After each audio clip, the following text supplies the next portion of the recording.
Okay, I want to make a quick announcement before we get started here today. I am going to be speaking live. I am a featured speaker at this year's Flip Hacking Live. If you don't know about Flip Hacking Live, it is the absolute mecca of real estate events each year. It is a premier event. You will learn more at this event than you have learned at any other event.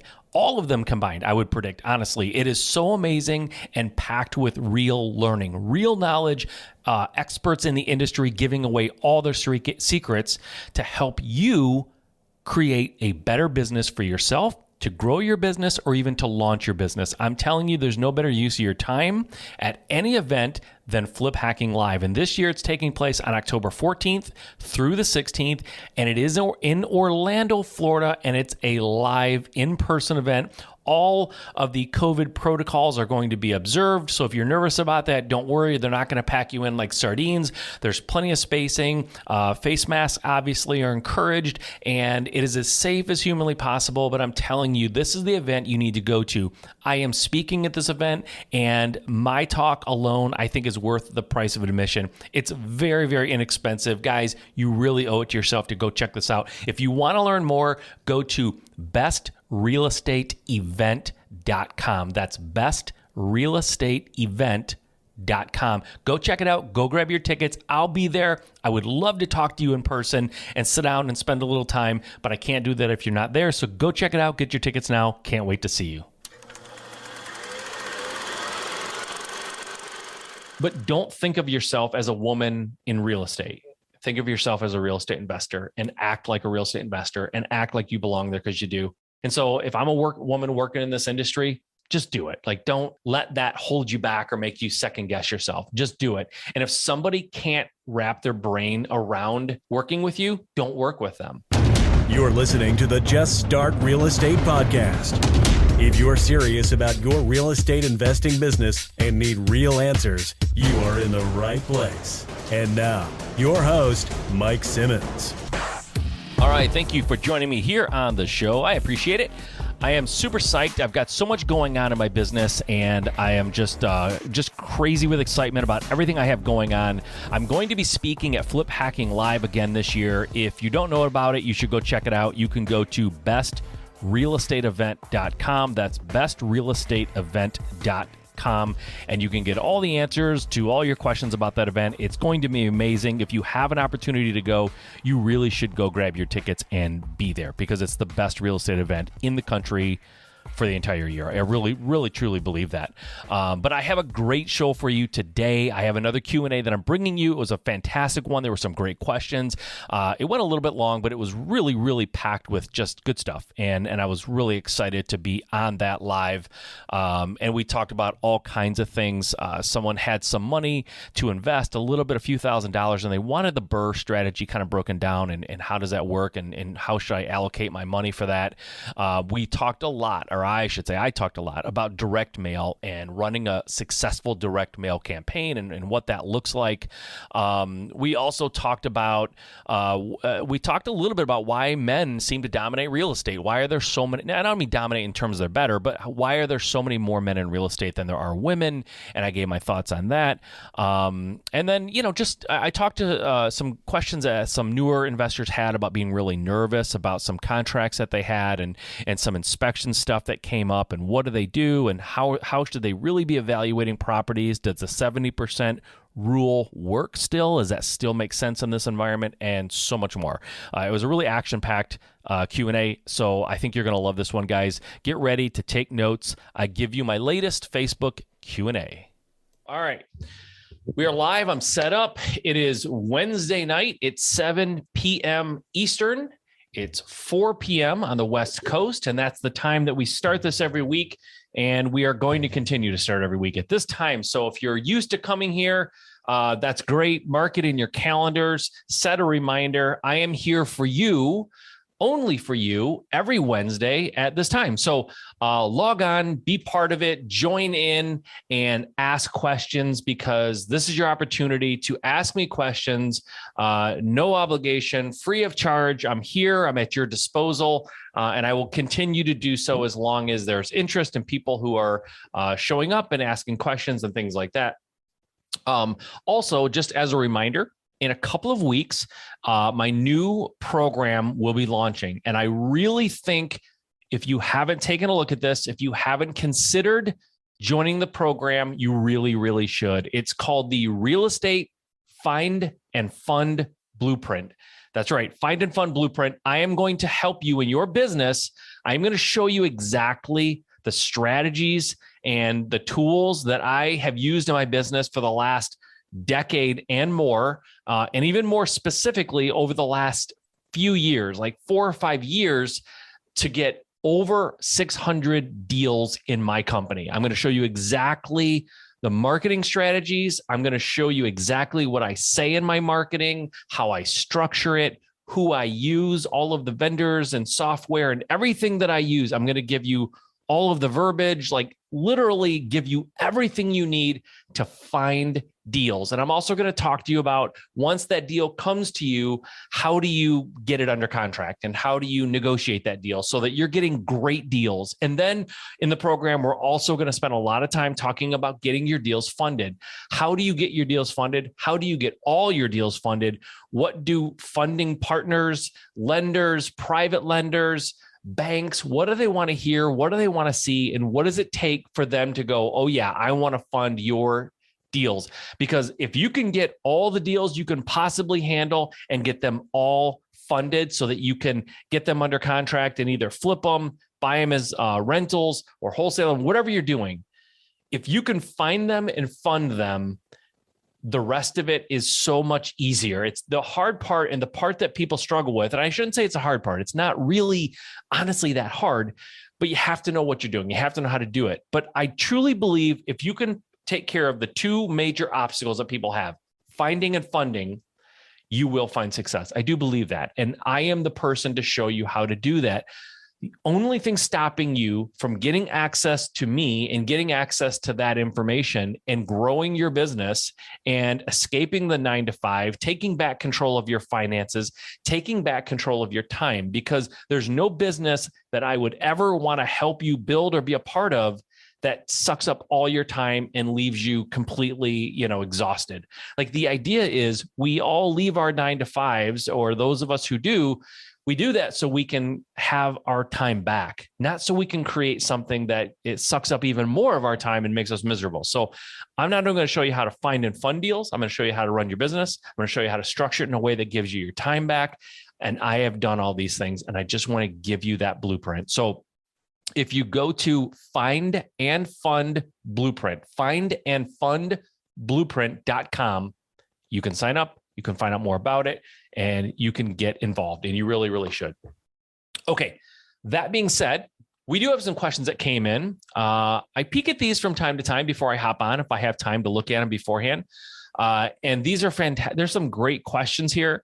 The only thing I don't know is how in the world I'm going to do this inside of an hour, but we'll do our best. And if anything doesn't get answered, we'll push it to next week.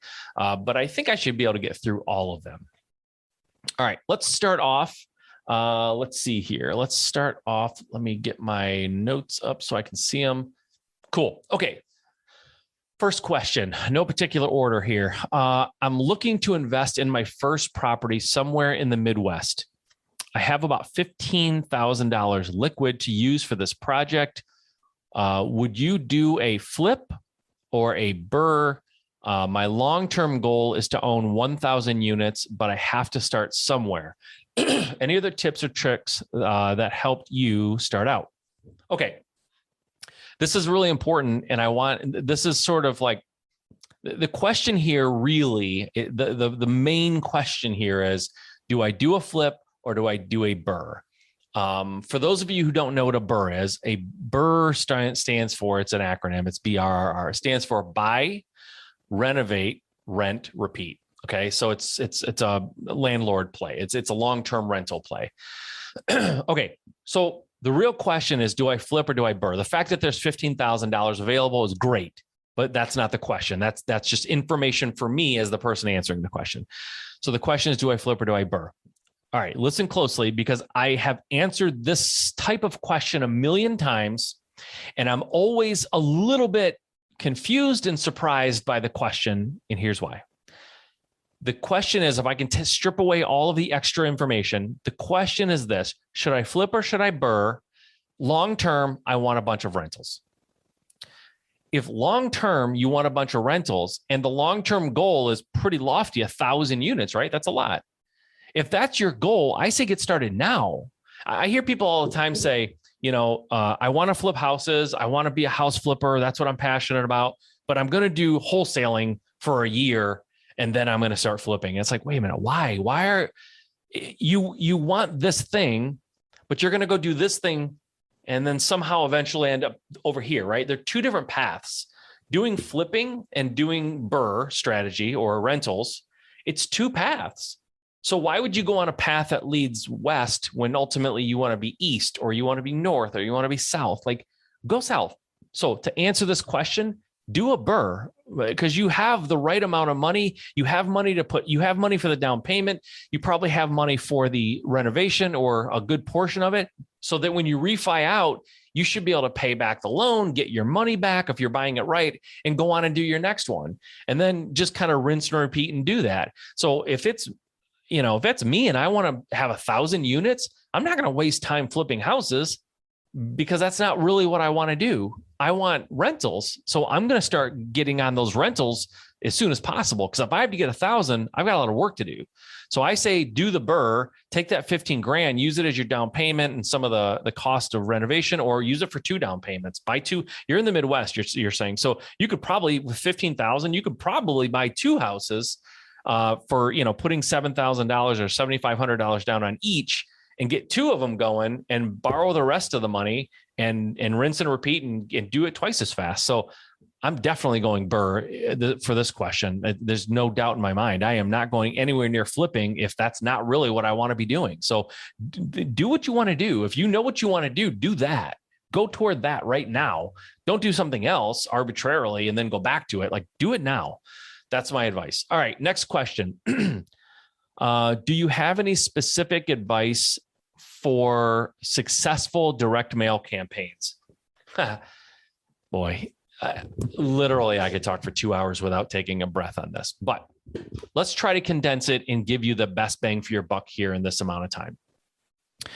Direct mail. I was just talking to actually one of the members of the last Find and Fund program I did. It was called the Business Fast Track back then, but same idea. So this person was in the program, and I was speaking to her just before I hopped on this call, and this came up. So there's so many things, but here's what you have to remember. If anybody tells you they have the direct mail piece that is like the silver bullet, or it's a can't miss, or it's like this will make you millions of dollars, they're full of crap. Just take it from someone. For a handful of years in my business, I was sending out 60 to 75,000 postcards a month, right? I'm not saying nobody sends more than that. They do. There are people sending more than that, but I think we can all agree, 70,000 mail pieces a month for several years is a lot. And so I've experimented a lot. I've seen a lot. I've tried a lot when it comes to direct mail. I have a pretty good handle on what works and what doesn't work. And here's what I'm going to tell you, because on this Q&A, I'm definitely not here to sell you a lot of fluff or a lot of hype or a lot of BS. I'll be perfectly honest with you. The difference, what people are trying to sell you, either figuratively or literally, when it comes to direct mail pieces that work or get tons of, tons of responses. There's more than 2, but there's 2 main things that you're talking about when you're talking about direct mail. You're talking about responses and you're talking about deals, right? So the goal is never to simply get responses. So, and the reason I'm saying that is one of the metrics that people will sometimes try to push on you or use to promote their direct mail piece that they're trying to promote is they'll say it gets a better response than any other mail piece you'll use. It gets a higher response, I should say, not better. They don't ever use the word better. It gets a higher response rate, right? And the reason why a lot of these direct mail pieces that people try to promote get a better response rate is because they are using language that agitates the person receiving it. So years ago, when I was looking at these kind of mail pieces and considering whether or not I want to use them, and I tried using some of them, by the way, and this is how I know what I'm saying is true, because I went down this road and it was like, this mail piece will give you the highest response rate you've ever seen. And what happens is you get these mail pieces, and usually there's some sort of aggressive language or language that's designed to frighten the person who gets it. For example, the letter might say, or the postcard might say, urgent last warning, right? And then somewhere in the body, it'll say, I'm an investor, I want to buy your house. But when a person gets something in the mail that says in like red letters, urgent last warning, you're being warned. It's very threatening and it's scary for someone who doesn't necessarily understand what you're trying to say. And so you will get calls from people who are panicked, scared, and or mad because you pissed them off, because you sent them something that scared them. So be careful, because I discovered this in my business about 3-4 years ago. When I send out direct mail, most people think intuitively the goal is to get your phone to ring, right? Assuming you're putting a phone number on your direct mail piece. You want to get the phone to ring, but that's not true. Yes, you need the phone to ring in order to talk to someone to maybe potentially buy their house. But the goal isn't simply to make the phone ring. The goal is to make the phone ring with people who are interested in selling their house. In the kind of, silly analogy or the silly metaphor, the silly example that I use is, if I send you a letter, or I'm saying you, I don't know exactly who you are, but assuming you have children or a child, and I send you a postcard that says, I have your son or daughter hostage and I've kidnapped them, and call me if you ever want to talk to them again. You will get a very, very high response rate from parents on a card like that, right? They'll call you for sure. Every parent that gets that letter will call you. It'll be 100% response rate from the parents, okay? And I just say that to tell you that getting a call isn't necessarily a good thing. And what happens in the real estate world is, we'll send something that says urgent final notice, and then you'll say, I want to buy your house, whatever. People will call and they're mad and they say, how dare you? My mother received this card and it said warning, and she thought something bad was about to happen. And I'm just calling to tell you that's not cool, and don't ever send this again or I'm calling the cops, right? Like, you've just wasted the time of your phone person, your lead intake person, on something that is never going to result in a purchase of a house. And so why would you want to construct a mail piece that only agitates just to get the phone ring? So if you hired me and said, I will pay you $100 for every time my phone rings, well, my goal would just be to make your phone ring at that point. If I'm not, a completely ethical person, I just want to make your phone ring. I don't really care what they say when they call. And so at some point you're going to say, okay, time out. I'll give you $100 for every time the phone rings and the person on the other end has a house that they're interested in selling, right? That would change what I would say on the card or the letter. Okay. So I'm taking a lot of time because I think this is really, really important. Don't agitate people, because all that's going to do is give you a false positive. It's going to increase your response rate to your mail, but your conversions aren't going to be any better than if you said something else. And one example I have of this in my own company is we stopped using agitating language, but what we found was a high percentage of our calls were asking one question. A high percentage of them wanted to know, where did you get my information? And we would tell them and they would say, okay, we're not interested. They'd hang up. But they were calling to find out how we got their information. And so the phone was ringing, but a lot of the calls were just never going to sell. They weren't interested in selling. And so what we did was we put on the bottom of our postcard that, I'm just paraphrasing, but it was something to the effect of, we obtained your information from public records that's available to the general public. Okay.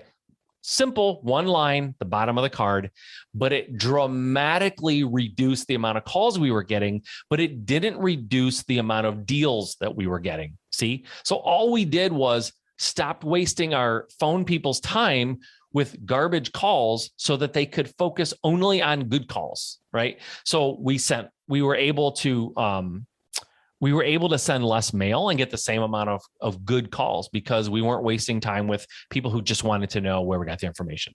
So that's just one example. So one piece of information for you is do not send agitating, scary, or threatening type messages on your mail.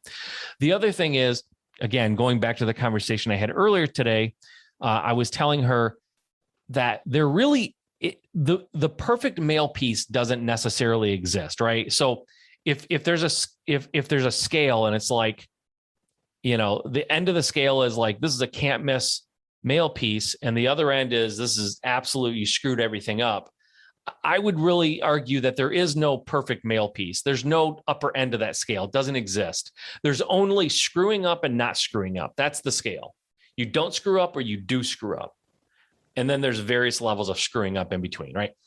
So it sounds a little depressing, but I'm just telling you, there's like 10 things you can do wrong, but doing things right is a little bit subjective. And sometimes it depends on your market. And sometimes it depends on who you're sending the mail to.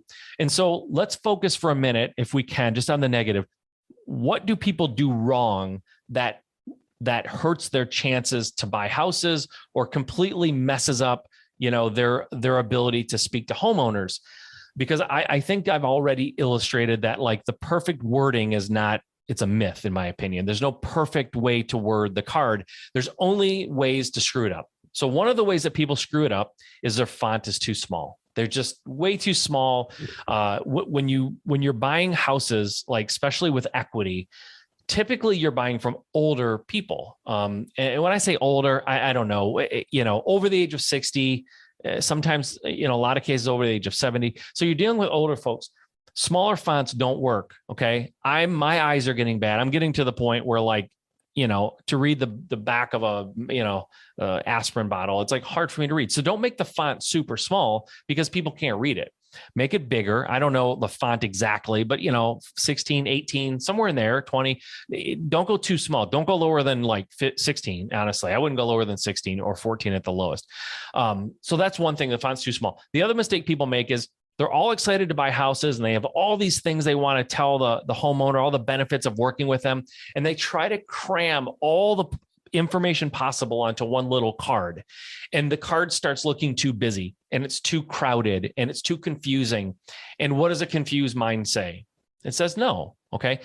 Think about if you were sending this card to try to get a message across to your grandfather or grandmother or great grandfather, great grandmother, anybody who who is like 80 years old and older, if you were going to send them a message on a postcard, would you send them 15 messages all crammed onto the card and hope that they understood what you wanted?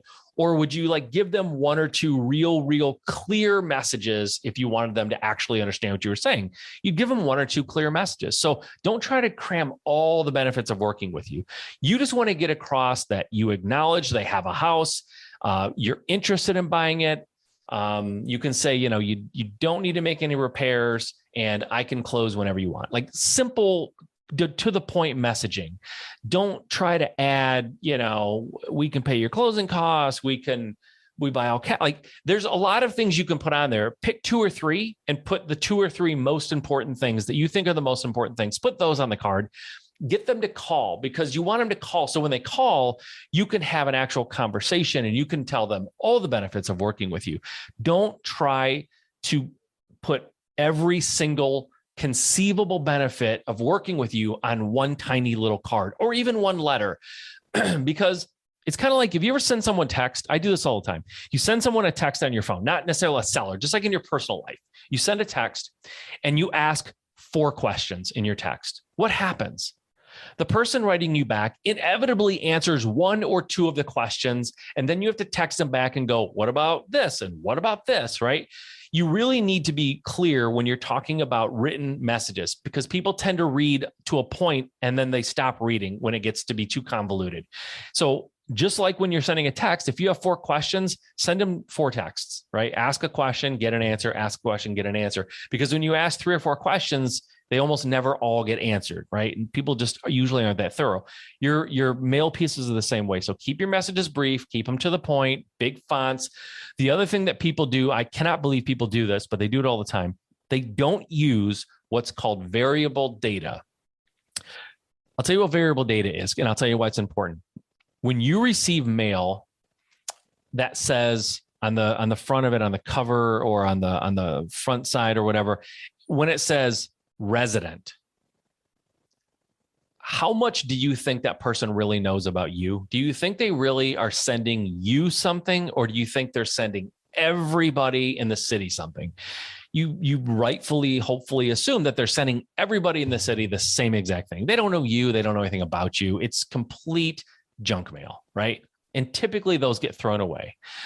If a letter or a postcard says, let's just say it's me, it's Mike, right? If it says, "Hi, Mike." Okay. Now, potentially, this person actually knows who I am. They know something about me because they're using my first name. Okay. Also, if it says like Simmons residence, like I don't think they know me. That's junk mail too, in my opinion. Although that could have been variable data, but it's still junk mail. I want the cards that I send or the letters that I send says, "Dear Mike," or "Hey Mike," or "Mike, comma," right? And then somewhere in the message, you want to reference their street address for the house that you're trying to potentially buy. So it might say, "Dear Mike, I'm an investor in your local area. I buy houses for cash. I close quickly and I don't require repairs. Please give me a call at this number to discuss your property at 147 Elm Street," for example. Okay. Now they've used my name. They've told me who they are. They've clearly articulated what they want, why they're sending me a letter, and they're naming the specific house that I own that they're interested in. Okay. Now, I still probably, as a rational person, realize they don't probably know me, but it feels more individual. It feels more personal and more personalized, and it gets more response. So variable data is when you get the person's name and the name of the property or any other information, and you insert that into the card so that every card or letter is different. The first one will say, "Dear Mike." The next one will say, "Dear Sally." The next one will say, "Dear Ralph." The next one will say, "Dear Lisa," right? It's whoever it's going to, their name is on the card. It's not just 10,000 cards that are printed identically. There are 10,000 cards that are personalized to the person getting it. That's variable data. That's very, very important. And I think but it's also a little bit more expensive. It's cheaper to just put, "Dear resident, I want to buy your house. Give me a call," right? There's no variable data. So every card or every letter can be sent exactly the same. And that's a mistake, because "Dear resident" means, please, it's screaming, "Please throw me in the garbage. I have nothing to do with anything you care about." And so don't be the person sending that mail piece. Also, when you're sending out the mail piece, just like I said, don't have any aggravating like language. Also, don't use aggravating visuals. Don't use fonts that are overly fancy. Like, in other words, don't even use fancy, like Arial, Helvetica, Times Roman, whatever, something super, super simple and easy to read. Do not use some sort of a fancy cursive font. It's totally you might as well burn your money. It's not going to work. The people receiving the card, like I said, are typically older. They might be having a hard enough time reading it anyway, and they're standing over the garbage. And you said something with all kinds of flowery, crazy font, they're going to throw it away. Like, I would throw it away. Don't use crazy, like, colors that are just like a lot to deal with and a lot of weird stripes going in different directions. Like, don't do that. Make it simple, make it clear. White cards with black font, yellow cards with black font. Those are really, really good and kind of timeless, and they work. People use yellow and black, or black on yellow, I should say. People do it because it works. So don't be afraid of that, but don't get overly creative with the color of your card, because the more obnoxious it is to the person who's receiving it, again, who's probably over the age of 60, probably over the age of 70 in a lot of cases. You just don't want it to be so in their face that they just get distracted by it and throw it away because it just looks like junk, right? And also you start using crazy colors and fonts and it looks a little bit amateurish or immature, I should say, and it gets thrown away. That being said, another mistake people make is they try to look super corporate, like super big time, right? They'll name their companies like Home Buyer USA or something, completely like obscure and grandiose, and it sounds big. People do not want to sell their house to huge corporations. That doesn't sound awesome to most people. Most people would much rather sell their house to a person. And so my website is MikeBuysHousesForCash.com, not Home Buyer USA buys all houses. Like that's just the wrong message. And believe me, I've tried this. I know dozens and dozens and dozens of investors who have done both. And everybody comes back to personal is better. Smaller is better. Do not try to represent yourself as some humongous multinational company. You're much better off to be John from Idaho. You're much better off to be that. Okay. So don't try to build yourself into something else. People feel much more trusting and they warm up faster to an individual than they do a company. So don't try to get overly huge. Okay. I'm going to stop there. That's a lot of tips for direct mail. I think if you follow that advice, you'll have a lot of success. Okay. Next question from Matthew. Let's see. What event can I go to hear you talk for about an hour? That's funny. Funny, Matthew. You may already know, but I'll say it. I am going to be at Flip Hacking Live. It's in Orlando. It's from October 14th to October 16th. Like I said, it's happening next month. I'm going to be there. I'm going to be speaking. I'm going to be hanging out for a couple of days. We can chat in between, on breaks, in between presentations, at lunch, at dinner. Like I'm going to be there. I'm going to be speaking. And frankly, the presentation I'm going to give, I think is really, really going to be effective for people who are trying to get out of the muck and figure things out. I'm going to talk about kind of giving people a blueprint for the first 6 months of their business. So if that's something interesting to you, go to bestrealestateevent.com. That's bestrealestateevent.com. Grab your tickets now because they're going to go up in price. And so if you get them now, I believe they're going up in price tomorrow. So if you want to do it, seriously, go there tonight because tomorrow they'll be more expensive. And guess what? In a few weeks or like a week and a half, they'll be even more expensive because the price goes up as we get closer. So bestrealestateevent.com and grab your tickets. You will be happy you did. It's going to be unbelievable. Great event. And not just because I'm going to be there. I'm telling you, I've been to a lot of events and most of them give vague, sort of useless information.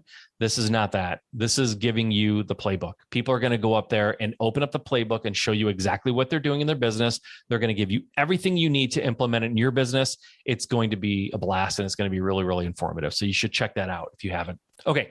Next question. Do you have some thoughts on why so many real estate investors are men? Well, that's interesting. I've never been asked that. Is this a difficult field for women to break into? I'll answer the second one first, the second part of the question, because it's the easier part. No, this is not a difficult field for women to break into. It really, there should be absolutely no difference other than if you're dealing, like sometimes when you're in a flip situation, and I'm always saying this because I have an assistant who's a woman who's helped me with flips and working with contractors. And I have a daughter who also flips properties. And so I've kind of been able to see the industry, part of the industry through their lenses. And I do think there are people in our industry, and I don't want to pick on any one group, but here I go. I guess I'm going to do it. Contractors. Contractors sometimes are so used to dealing with men and the way that men interact and talk that I think sometimes it takes a minute for them to take women seriously when they're directing them. And again, I guess we could go into the psychology of why, but it really doesn't matter. But the reality is you have to, if you're a woman in this industry and you're dealing with contractors specifically, because that's the area where I've seen the most evidence that there's any sort of friction or any sort of like difficulties, you have to stand your ground. You must be the one who's paying them. So in other words, when my assistant works with contractors, I don't have her direct them, but I pay them, because a lot of contractors, and again, I'm sort of stereotyping and throwing them into one group, but whatever, just saying it the way I see it. The person who pays them is a person that they listen to and respect usually. And so when I was working with my daughter on her first couple flips, I insisted that she pay the contractors, because I know if she's the one handing them the check and they know that they have to go to her for the money, I know that they're going to listen to her, because that's where they're getting paid from. But if I'm paying them, they're going to kind of always assume I'm in charge. And so they're going to try to circumvent the other people, the women that working with them, and go straight to me. So, but if you're a woman in this industry, I really hate when people use excuses for why they can't do things. So, and I'm not saying this person is using an excuse. I think it's just a legitimate question, but don't think of yourself as a woman in real estate. Think of yourself as a real estate investor and act like a real estate investor and act like you belong there, because you do. And don't let anybody who has some preconceived, idea, or they have some, what they're used to, like, screw that. Like, they're there for you. And if they can't figure that out and they can't get on board, do not convince them, move on, go to the other contractor who does get it and who just wants to go in, do a good job and get paid. Like, that's who you want to work with. And so if I'm a woman working in this industry, I just say, just do it. Like, just do it. Like, don't let that hold you back or make you second guess yourself. Just do it. And if somebody can't wrap their brain around working with you, don't work with them. Because there's tons of people who will work with you, who can wrap their brains around it, and work with them. Like, you need to flush people who just don't get it and who are just thick-headed. But why do I think so many men are in real estate? I don't know.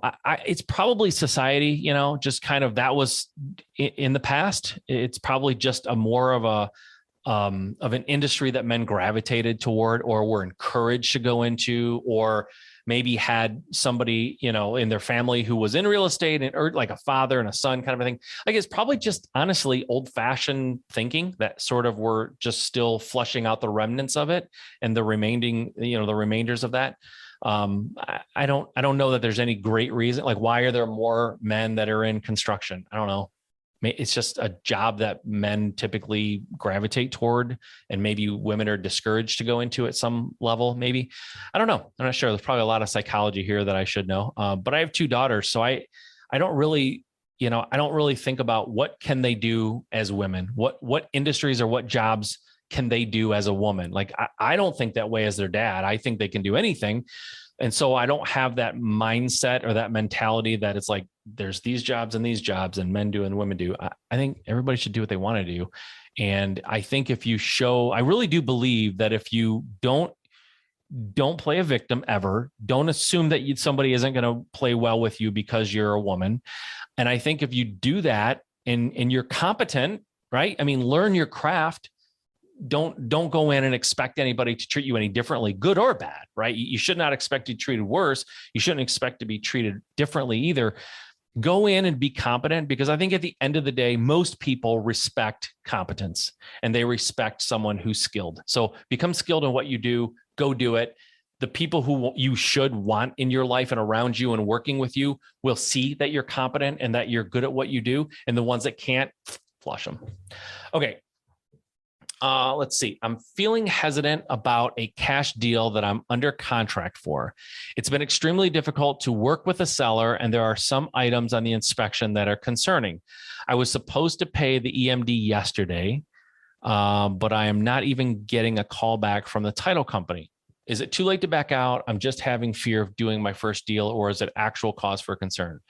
You might be just having a little bit of fear. It sounds like the seller's making it difficult. So I don't know if this is a wholesale situation or if this person's buying it to flip. I'm assuming you're buying it to flip only because you said that there's items on the inspection that are concerning, because most wholesalers are not doing inspections before they get it under contract. And so going under the assumption this is a flip, which doesn't make that big of a difference in my answer, but I'm just trying to sort out what the facts are here. Yeah, getting a hold of the title company is strange if they're not calling you back. That's a big problem. It sounds like a crappy title company, but if it's local to you, I would show up at the title company and I would not let them not call me back. Like I would show up. That's just me, but I would show up and go, hey, where is so-and-so? Because I've left messages for this person and they're not calling me back and I have a house under contract. Like what's going on? Do I need to change title companies? And maybe that's not an option for you, but if it's not, and if the seller is using a realtor, which again, I'm assuming they're not because you're having trouble getting a hold of a seller. So it sounds like you're working directly with them, which means they probably don't have a preference on the title company. So I would leverage telling the title company, we're just going to move on to somebody else if they don't pick up the phone, like every time you call.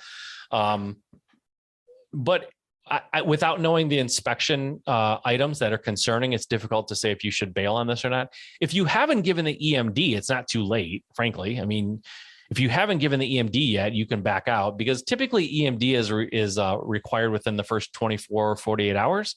If it's that soon, since you've had this thing under contract, then you can absolutely bail.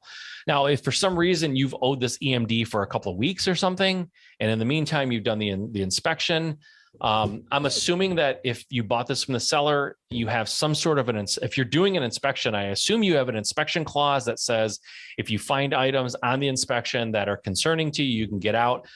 Okay. So it sounds to me with the information I have available to me, yes, you can get out of the deal. You can back out. Okay. But you might just be hitting the panic button. I don't know you, and I don't know the items on the inspection list. It's possible you are just panicking and, you're just having fear. Like you said, it's fear. It's possible that your concerns are legitimate and there's like horrible things on the inspection and it's just maybe not a good deal. Maybe it was thin to begin with. I don't know. I would say be careful of backing out. If you think it might be fear, there's a decent chance that it is just fear. Run your numbers with the inspection issues that you found. Add those in as something that you might have to take care of, not knowing your agreement with the seller. But if you had to handle those inspection items, let's say you had to deal with them, could you still make money?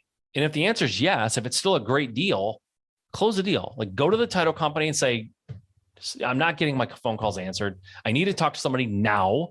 I need information. Let's go. I'm trying to buy a house and you're holding it up, and that's not your job to hold this up. And if they have anything other than I'm sorry, I apologize, yes, sir, I'll get right on it, or yes, ma'am, then go to a different title company because they're commodities. Honestly, title companies, in my opinion, it's very hard for them to be special, right? The only way they're special the title companies I deal with, the way they become special to me is they perform. They pick up the phone when I call or when my team calls and they perform. And other than that, anybody can do the job. Any title company can do that job. So move on, go to somebody who's willing to do that and have good customer service, because customer service at the end of the day, title companies, to me, that's the only thing they have to offer different from any other title company. They're all doing title search. They all provide title insurance. Like they all have the same function. It's just some of them treat their clients well and some of them don't. So go to the ones that do. Okay. Yeah. If you haven't paid the EMD, by the way, and it was due yesterday, you might already be in breach of contract and maybe the seller wants to back out from you. I don't know. But you got to get a hold of the seller. You got to get a hold of the title company, talk to the seller about the items on the inspection, talk to the title company, find out what their deal is, and just like go do it. Like I hate it when people use somebody else's lack of doing their job as the reason why they're not doing theirs. So don't be that person. Go to the title company, drive to the seller if you have to, like get in front of people and get them on board, get them moving forward. You just have to do it, right? This is your deal. It's your company. It's your potential profit. Don't let somebody not calling you back kill it. You have to take the bull by the horns. That's my advice. A little rough, but that's what I would tell anybody that I care about. Okay. Next question. I'm a newbie, but I have been a contractor for 17 years and I'm trying to get into investing. I'm getting a lot of deals sent to me, but they are very rarely meeting the standard flipping formula 70% criteria. Am I overthinking this rule? Yes, you're overthinking the rule. I don't know where you're located, but if you're in a very, very, very hot competitive market like California, for example, Southern California, the 70% rule is probably not going to work.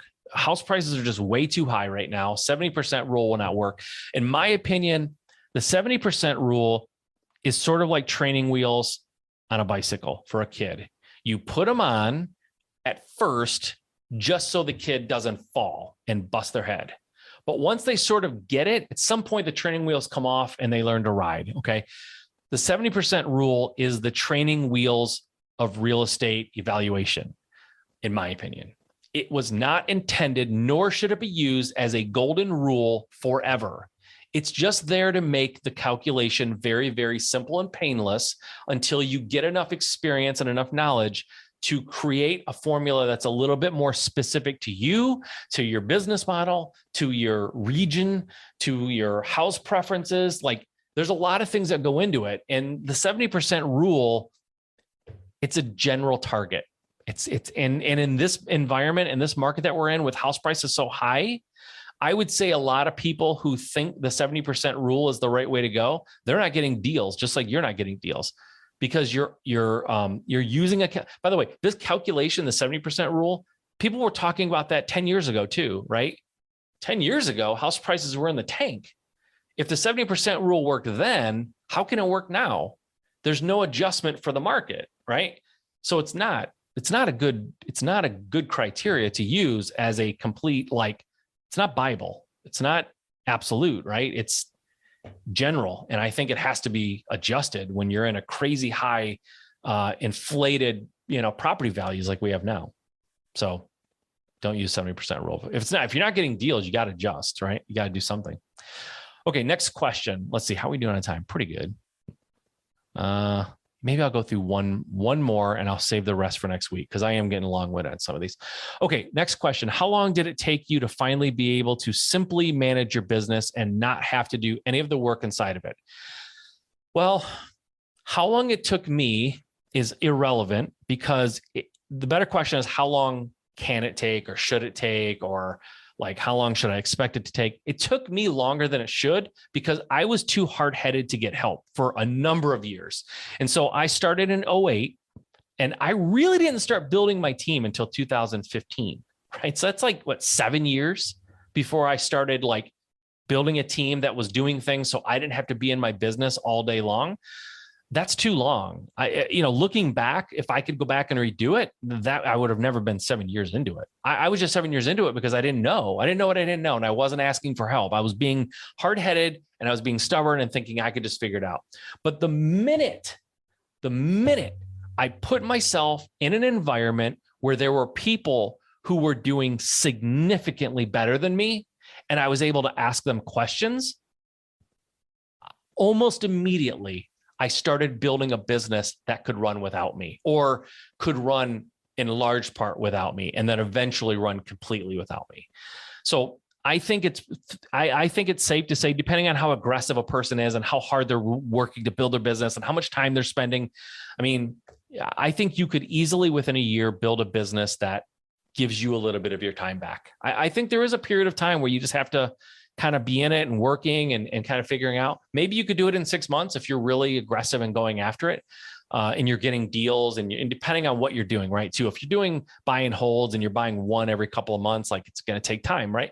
But if you're flipping and you're doing one or two a month, you could start building a team in the first 90 days, right? If you're doing flipping, let's say, and you're only able to find one deal every 2 or 3 months, it might take a year, but ultimately somewhere between 6 months and 18 months, I think you should be building out a team that gives you some of your time back and ultimately gives you a lot of free time so that you don't have to be in your business every single day. It took me way too long, but don't do what I did. I didn't ask for help.